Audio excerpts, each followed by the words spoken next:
कुछ नया करने की सोच रहे हैं की बार।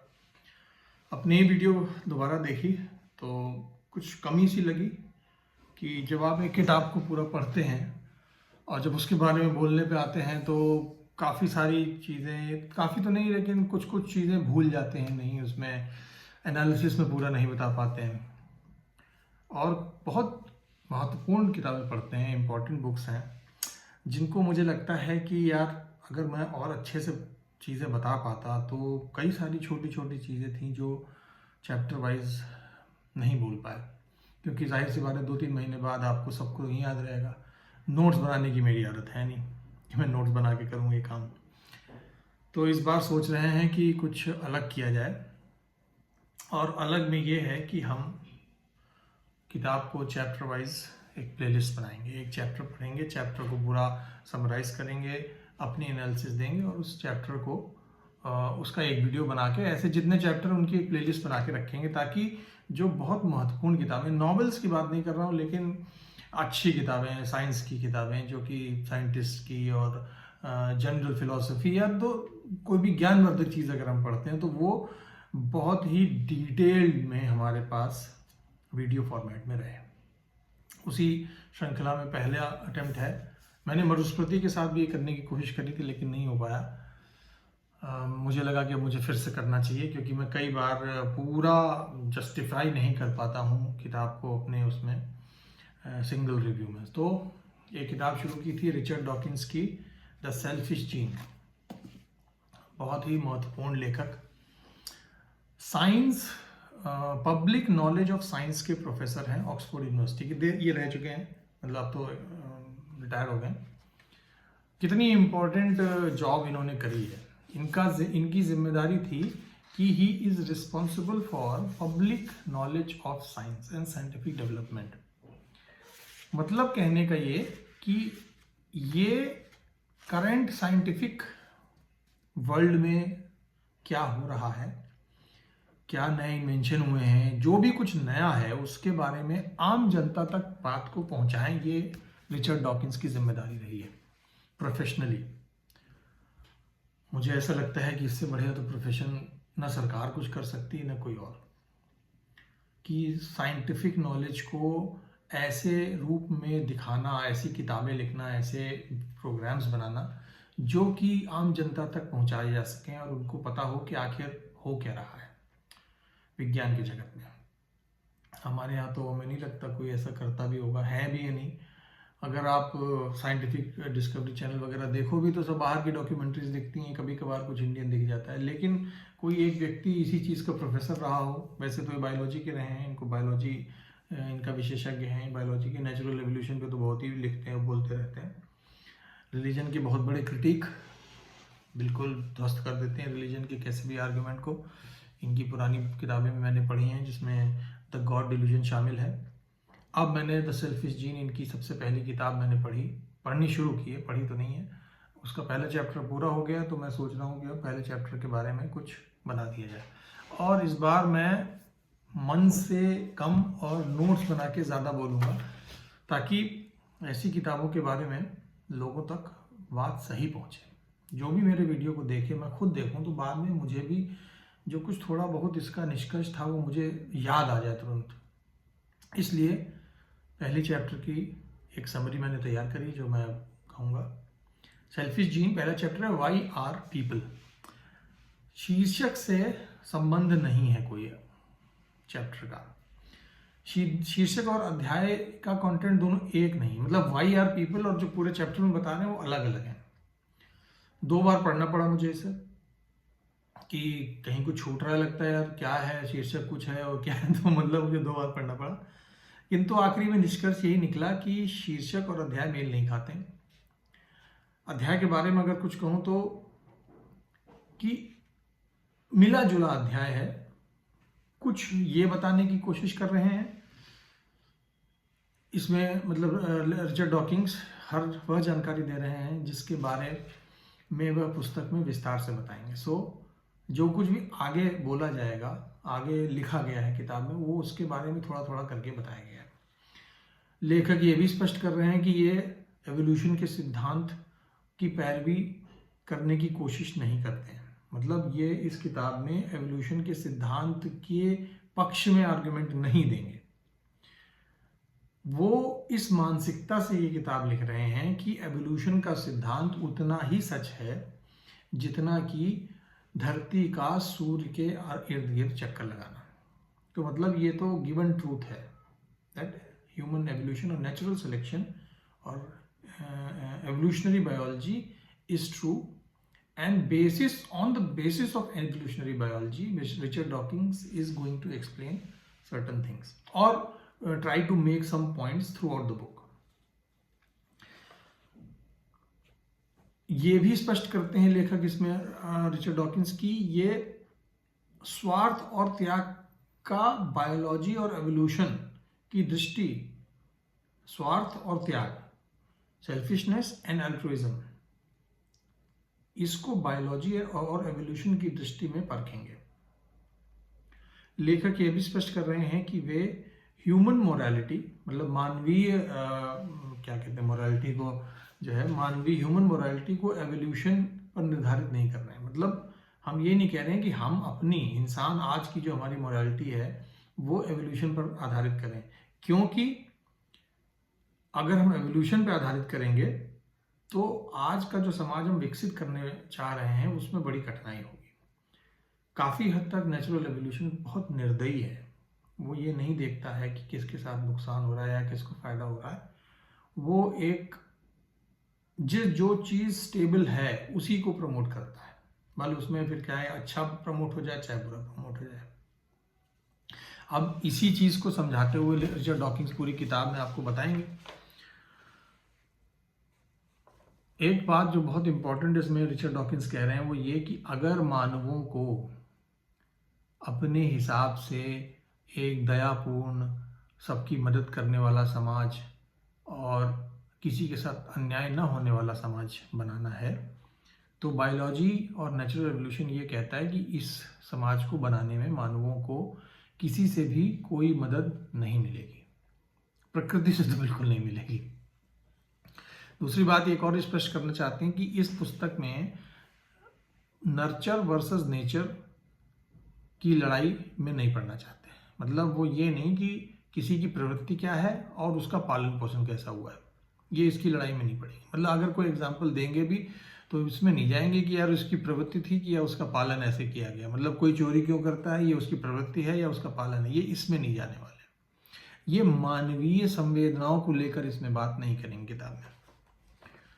तीसरी बात जो लेखक स्पष्ट कर रहे हैं कि यह पुस्तक किसी ना तो मानव, ये मतलब ये किसी अन्य जीव का विश्लेषण बहुत गहरा, मतलब ये किसी को भी बहुत गहराई में चीज़ नहीं बताएगी। जैसे मतलब कोई जानवर कुछ ऐसा क्यों करता है, उसके पीछे बायोलॉजिकल एविडेंस क्या है, एवोल्यूशनरी एविडेंस क्या है, या मानव कोई काम क्यों करते हैं, मानव कोई डिसीजन क्यों लेते हैं, इसके पीछे बहुत गहराई में नहीं जाएंगे कि हमारे डिसीजन क्यों ऐसे लिए जाते हैं, हम क्यों इस तरीके से बात करते हैं, या कोई ऐसा एक्शन क्यों लेता है, या कोई जानवर अपने कोई जानवर बच्चा पैदा होते अपने बच्चे क्यों छोड़ देता है अगर एक प्रेडेटर आ जाता है, एक परभक्षी आ जाता है उधर। तो इस तरीके की स्पेसिफिक बिहेवियर में डिटेल नहीं जाने वाले हैं। ये उदाहरण के तरीके से इस्तेमाल भले कर सकते हो, लेकिन इसमें ऐसे नहीं घुसेंगे कि नहीं अब हम पूरा उधरते चले जाएंगे कि ये क्यों हो रहा है। अपने अलग अलग पॉइंट्स को समझाने के लिए उदाहरण दे सकते हैं, लेकिन उसमें बहुत ज़्यादा ये ना माना जाए कि हम उसको समझाने में ही लग जाएंगे। और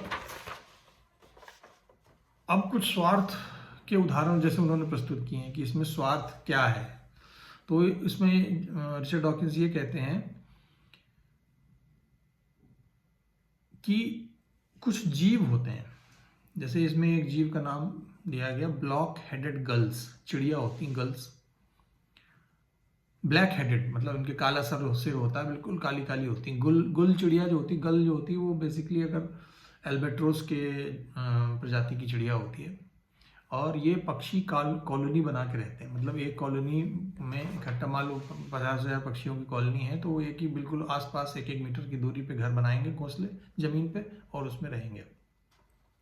तो इसमें क्या होता है, जब ये अपने अंडे देते हैं और अंडों से चूजे निकल आते हैं, तो ऐसा होता है कि अगर कोई पड़ोसी ध्यान नहीं दे रहा है अपने अंडे पे या चूजे पे और खाना खाने चला गया, या तो भैया दूसरा पड़ोसी उसके चूजे को निगल जाएगा, सोचेगा नहीं वो तुरंत, क्योंकि उसके लिए बहुत आसान सा एक खाना है, तुरंत उसने गप से खा लिया और उसके अपने बच्चे सुरक्षित हैं। तो ये एक तरीके के स्वार्थ का वो है लक्षण, कि ऐसा स्वार्थ भी दिखाते, सेल्फिशनेस दिखाते हैं लोग, कि अपनी ही जाति के दूसरे लोगों को गप करके खा गए, उन्हें कोई अचक नहीं है। एक कुछ जीव ऐसे हैं। स्वार्थ का एक और नमूना प्रेइंग मैंटिस, एक कीड़ा होता है प्रेइंग मैंटिस, बहुत डेंजरस कीड़ा होता है, हमारे लिए नहीं, लेकिन क्योंकि वो शिकारी है तो जो उसके शिकार हैं उसके लिए बहुत डेंजरस है। 90% अगर उसने सोच लिया है शिकार करने का तो मार ही देगा उसे। तो प्रेइंग मैंटिस में जो मादा होती हैं फीमेल्स, तो जब नर सेक्स करने के लिए आते हैं तो उनको सेक्स करते दौरान सर खा जाती है उसका। एक बार जरा अपने दिमाग में इसको ले जाइए कि आप अपने सेक्सुअल रिलेशनशिप में जाएं और आपकी जो पार्टनर है वो जब आप अपना लगे हो तो आपको सर ही उड़ा दिया उसने, लेकिन प्रेइंग मैंटिस ये करते हैं। ये इसके बावजूद नर साले इतने पागल होते हैं, वो उसमें भी नहीं, उनकी चुल नहीं बढ़ती, वो फिर भी करेंगे करेंगे। तो ये स्वार्थ का एक बहुत विभत्स स्वार्थ भी नहीं कहूँगा यार, तो स्वजाति भक्षण हो गया यार, लेकिन ये है। इसमें वो थोड़ा सा तर्क भी देते हैं कि हो सकता है इससे कोई वजह होती हो सकता है इससे दिमाग जो कि किसी और तरफ भी जा सकता है। भाई दिमाग है, उसकी आंखें चल रही हैं तो उधर देख रहा है, कुछ नहीं तुम्हारा सारा फोकस सेक्स करने पर होना चाहिए, तो शरीर उड़ा दिया। शरीर की जरूरत है। मादा को अपना तुरंत खाना मजे लिए, उसके बाद खाना पेट भर के खा लिया और चलो जी। और मादा बहुत बड़ी होती है भाई, मैं डबल साइज की बात करूँगा तो जिन लोगों को इंसानों में जिनको थोड़ा भरी हुई पसंद है अपने पार्टनर, वो बच के रहे। अगर प्रेइंग मैंटिस की जगह होते तो हम लोग तो बचते ही ना। खैर वापस आते हैं, लेकिन ये बड़ा विचित्र सा लगा यार कि इतना भी स्वार्थ है, सेल्फिश बिहेवियर कि आप दूसरे को खाइए, बताओ। उसी के बरस opposite to that the altruistic behaviours, त्याग का बिहेवियर, वो भी बताया उन्होंने कि अपने को, कुछ तो एक्सट्रीम एग्जाम्पल है, जैसे अगर कोई पक्षी है या कोई जीव है और वो दूसरे परभक्षी से अपने बच्चे को बचाने के लिए, पक्षी अपने पंख टूटने का या जानवर अपने लंगड़ाने का नाटक करते हैं और उनको ले जाते हैं कि देखो हमारी तरफ आओ, घोंसले की तरफ मत जाओ और मेरी तरफ आओ, मैं आसानी से पकड़ लोगे, मैं तो चोट खाया हूँ, टेढ़े टेढ़े चल रहे हैं। और जैसे ही मौका लगता है जब फुर से उड़ जाते हैं, लेकिन कहीं ना कहीं एक रिस्क तो लेते हैं अपने जीवन के साथ। तो ऐसे भी एग्जाम्पल है कि ये भी किया जाता है। माता पिता का त्याग तो सबसे बड़ा है। जो भी प्रजातियां माँ और बाप के साथ या पेरेंट्स होते हैं जिन प्रजातियों में, उन प्रजातियों में आप ये देखिए कि उनका त्याग सबसे ज़्यादा, वो कभी बार खुद भूखा रह के अपने बच्चे को खाना खिलाते हैं।